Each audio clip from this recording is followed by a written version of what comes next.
shadows stole the sun's heart, plunging the world into endless dawn. Plants were falling asleep forever. Birds forgot their songs. Rivers froze mid-story. Only Arlo could carry the burning light without being turned to ash. With Mira guiding, Arlo crossed deserts of glass and mountains that floated upside down.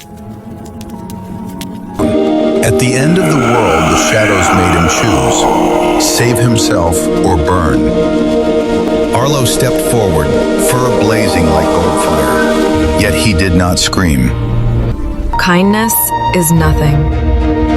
You saved a cat. Now, you save the world. The sky reignited, but the shadows laughed, knowing Arlo's weakness.